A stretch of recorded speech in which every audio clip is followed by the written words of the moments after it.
এক কামড়েই বোঝা যাবে এটা সাধারণ কোনো কাবাব না, এটা চাপলি কাবাব, যেখানে প্রতিটা মশলার গন্ধ আর প্রতিটা কামড়েই আসে আসল স্বাদের ধাক্কা।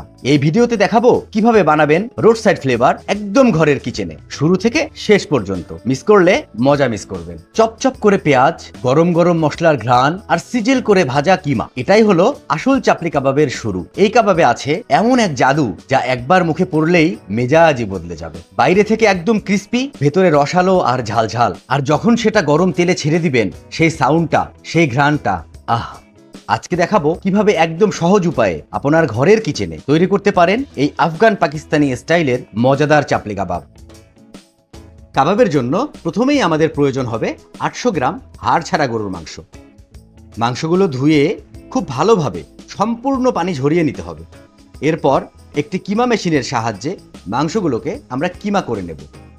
আপনারা চাইলে মাংসের দোকান থেকেও কিমা করে নিতে পারেন, তবে খেয়াল রাখতে হবে কিমাগুলো যেন একদম মিহি না হয়। কাবাবের জুসিনেস আর ফ্লেভার মেনটেন রাখার জন্য 80% মাংস এবং 20% চর্বি ব্যবহার করতে হবে। এরপর কাবাবের জন্য তৈরি করে নেব একটি স্পেশাল মশলা। একটি কড়াইয়ে 1 চা চামচ লবণ, জিরা 1 টেবিল চামচ, গোলমরিচ 1 টেবিল চামচ ভরে, শাহি জিরা 1 চা চামচ, আস্ত ধনিয়া 2 টেবিল চামচ, একটি বড় কালো এলাচের বীজ দিয়ে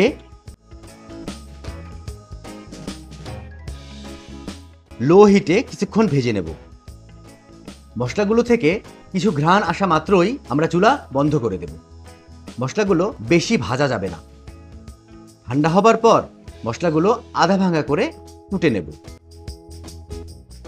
এরপর ছোট ছোট চপ করে নেয়া 2 কাপ পেঁয়াজ কুচির মধ্যে 1 চা চামচ লবণ দিয়ে মেখে 5 মিনিটের জন্য রেখে দেব, পেঁয়াজ থেকে পানি ছাড়ার জন্য।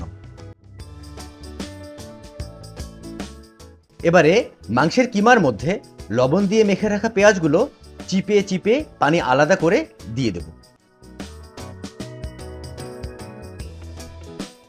পেঁয়াজ থেকে পানি বের করে নেওয়ার মূল কারণ, চাপলি কাবাবের মূল ফ্লেভার পেঁয়াজ থেকে নয়, মশলা থেকে আসবে। দেখুন মাত্র 2 কাপ পেঁয়াজ থেকে কতগুলো পানি আমরা বের করে নিয়েছি। এই পানিগুলো যদি পেঁয়াজের সাথে থাকতো তাহলে কাবাব পেঁয়াজের ফ্লেভারেই ভরে যেত। এবার চপ করে নেয়া টমেটো, বড় হলে 1টি, ছোট হলে 2টি, 1 টেবিল চামচ আদা কুচি, 1 টেবিল চামচ রসুন কুচি, 1 টেবিল চামচ কাঁচামরিচের কুচি, 1 টেবিল চামচ চিলি ফ্লেক্স, ধনিয়া পাতা কুচি 2 টেবিল চামচ। এবারে দিয়ে দিব আমরা আমাদের তৈরি করে নেয়া সেই স্পেশাল মশলা। লবণ দিয়ে দিব স্বাদ অনুযায়ী, বেসন 2 টেবিল চামচ, ডিম বড় সাইজের 1টি। এরপর সবগুলো উপকরণ হাতের সাহায্যে অনেক সময় নিয়ে ধৈর্য সহকারে খুব ভালো করে মিক্স করে নেব।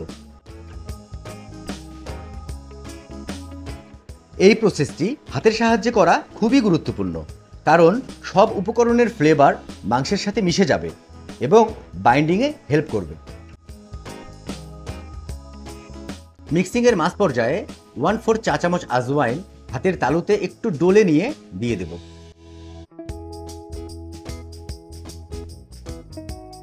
এবং ভালোভাবে মিক্স করে নেব।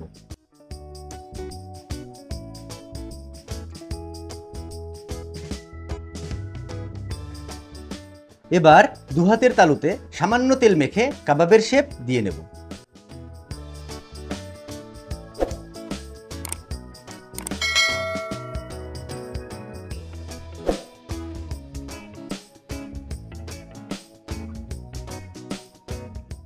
এই রেসিপি দিয়ে আপনারা বড় সাইজের 14 থেকে 15টি কাবাব বানাতে পারবেন। এখন আমরা ফ্রাইং সেশনে চলে যাব। এবারে একটি ছড়ানো বড় ফ্রাই প্যানে 250 ml তেল,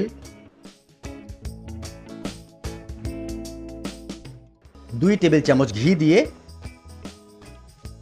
একটু গরম হয়ে আসলেই আমরা একে একে কাবাবগুলো তেলে ছেড়ে দেব।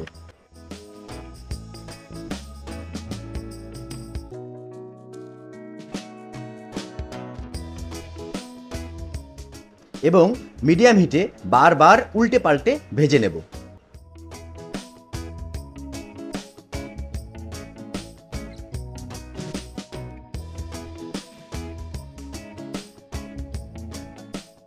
ঠিক কিছুটা এরকম কালার হয়ে আসলেই একে একে কাবাবগুলো উঠিয়ে নেব।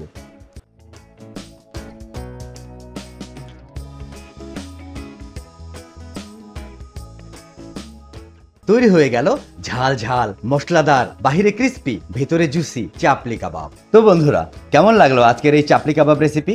যদি ভালো লেগে থাকে তাহলে অবশ্যই লাইক দিয়ে চ্যানেলটি সাবস্ক্রাইব করে রাখুন, কারণ আমরা প্রতিদিন নতুন নতুন রেসিপি নিয়ে আপনাদের মাঝে হাজির হই। কমেন্টে জানাবেন আপনাদের এই চাপলি কাবাব কেমন হয়েছে। আর হ্যাঁ, এই ভিডিওটি শেয়ার করুন আপনাদের প্রিয়জনের সাথে, যাতে তারাও এই সুস্বাদু রেসিপি উপভোগ করতে পারে। আগামী ভিডিওতে আবারও দেখা হবে। ভালো থাকুন, সুস্থ থাকুন, রান্না করুন।